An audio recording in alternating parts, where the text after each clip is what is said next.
Welcome back to The Explainer. Today, we're unpacking a huge decision for anyone looking to make a big move across borders. We're exploring employer-sponsored versus self-sponsored visas and figuring out which option is actually best for you. Let's get right into it. Are you risking visa rejection by choosing the wrong pathway? Look, it's a high-stakes question.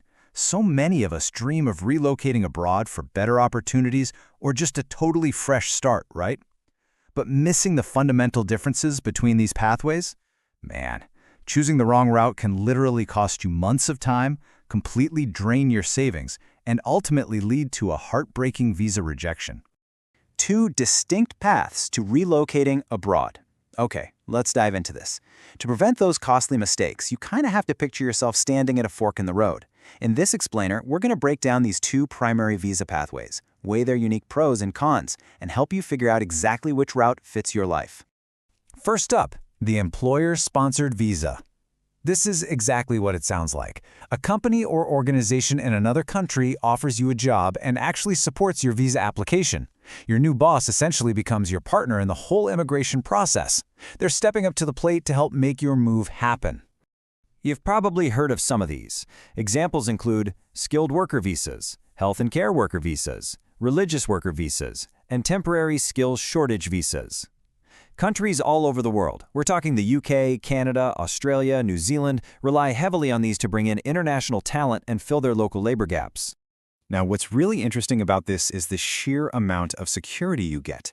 The advantages are massive. You have a job waiting for you before you even pack your bags, and that translates to immediate financial stability. It usually means a much smoother, easier immigration approval and faster settlement. And get this, some incredible employers might even throw in relocation support, like covering your flights or housing. But, well, we need a reality check here. The disadvantages? Complete dependence on the employer. If you lose that job, your visa status is instantly on the chopping block. That severely limited job flexibility can sometimes trap people in stressful work conditions, or even lead to exploitative salaries because your hands are tied to that specific company. It's a powerful pathway for sure, but you've got to tread carefully. All right, that brings us to the alternative, the self-sponsored visa. This means you're applying completely independently, no company sponsor required. Instead of a boss vouching for you, you are proving to the host government that you have the merit, the skills, and the resources to qualify entirely on your own. So what does this look like? Examples include student visas, digital nomad visas, business or entrepreneur visas, investor visas, and global talent visas. This route is incredibly popular because it's basically a perfect match for freelancers, ambitious students, and digital nomads who want to live abroad on their own terms. And the absolute biggest advantage of this self-sponsored route? Pure freedom.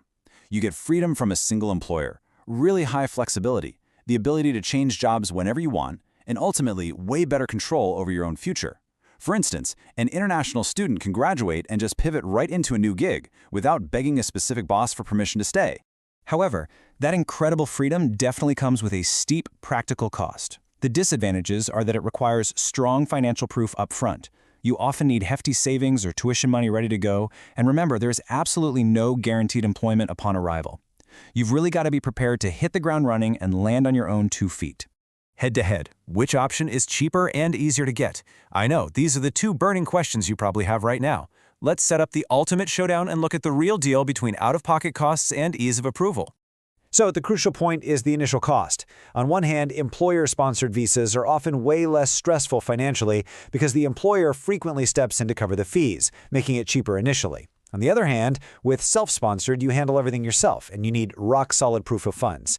Cheap doesn't always mean better, but the initial financial burden is just drastically different. Next up, approval odds. The truth is, easier is highly subjective here. Employer-sponsored is easier if you have highly in-demand skills, but you're facing intense competition for those jobs. Conversely, self-sponsored is easier if you fit a very specific profile, like an accepted student, a proven entrepreneur, or someone with the strong finances to prove you won't be a burden on the state. So there's no magic one-size-fits-all answer. Step 1, evaluate your finances. Do you need immediate sponsored income, or can you float yourself? Step 2, define your career goals. And Step 3, assess your lifestyle preferences for stability versus flexibility. It really just boils down to choosing between the structured stability of an employer or the ultimate freedom of carving your own path.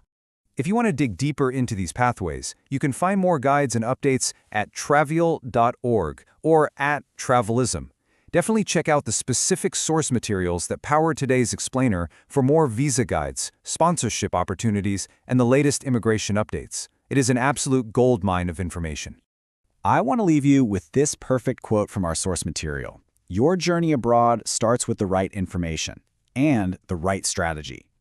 We've given you the information today. You've weighed the guaranteed stability of the employer route against the true independence of self-sponsorship. The only question left is, looking at your own life and your own dreams, which strategic path are you going to take?